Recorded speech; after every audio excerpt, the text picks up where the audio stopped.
Contacting extraterrestrials by automatic writing. Allegedly June 6, 2019. Frances Swan was a woman from Elliott, Maine, USA who claimed, in May 1954, startling contact with extraterrestrial beings via automatic writing. As for what automatic writing actually is, there this from the Psychic Elements blog. Automatic writing, also known as spirit writing, is a psychic gift and may be the one of the easiest psychic abilities to develop. Successful automatic writing is a powerful experience. Automatic writing is a way to channel information including predictions and prophecy and spirit energy through writing. It is the ability to allow intuition from outside you to flow through you. Automatic writing is a form of intuition that has been around for thousands of years, but it was and until the late 1800 and early 1900 that it became better known through the worldwide spread of the spiritualism movement.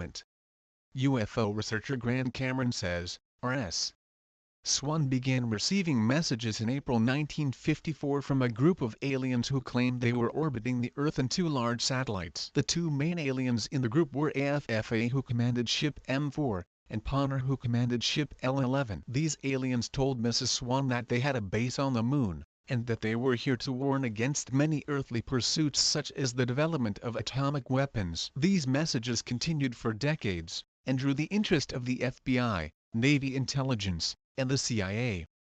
It transpires that Swan activities had been indirectly brought to the attention of the FBI by retired Rear Admiral Herbert Bean Knowles. He just happened to be Swan's next-door neighbor and who lived down the street from Swan and Knowles. None other than famous alien abductees Betty and Barney Hill. Coincidentally or not, Knowles later became a board director with NICAP, the National Investigations Committee on Aerial Phenomena, which was formed in 1956. Knowles helped Swan to pen a letter sent to Maine Senator Margaret Chase Smith, which he, Knowles, personally endorsed. It was a letter that outlined Swan claims. From there, the letter was forwarded to the Secretary of Defense, whose office then circulated it to the FBI, Navy, Army, Air Force and, finally, the CIA. For those who may not know, under the leadership of Major Donald H. Cahoon, Marine Corvette, NICAP was practically obsessed with interplanetary theory for the UFO phenomena. FBI records on Swan exist and provide the following along with much more of a different nature,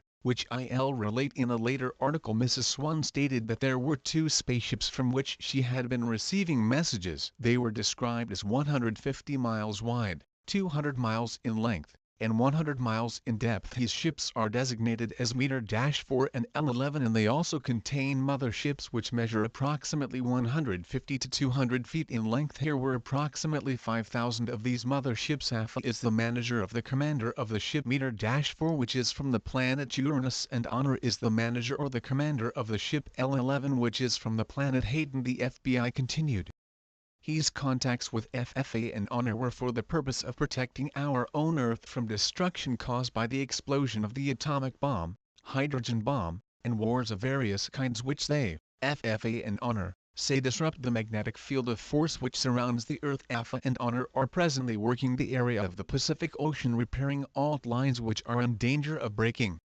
As is almost always the case with messages received via automatic writing, they did not live up to their initial promise. The mysterious Alpha had assured Swan that he would appear in person for officials from the Office of Naval Intelligence (ONI), or would make contact by other means, on a particular date in the summer of 1954. He did not, nor did Alpha prediction to Swan come true that this Earth is really going to end as stated in the Holy Bible around 1956.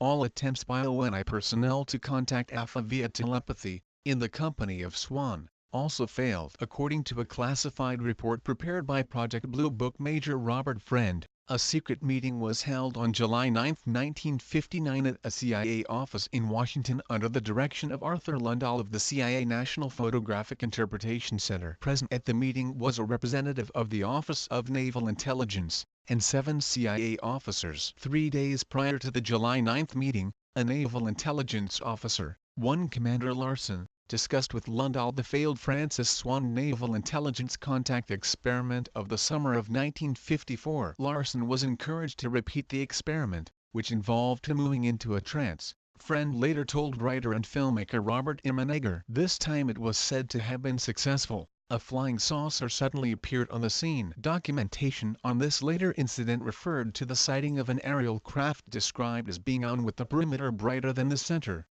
But when checks were made with radar operatives in Washington, for some unknown reason radar returned from the direction in which the ship was supposedly seen had blocked out at the time of the sighting.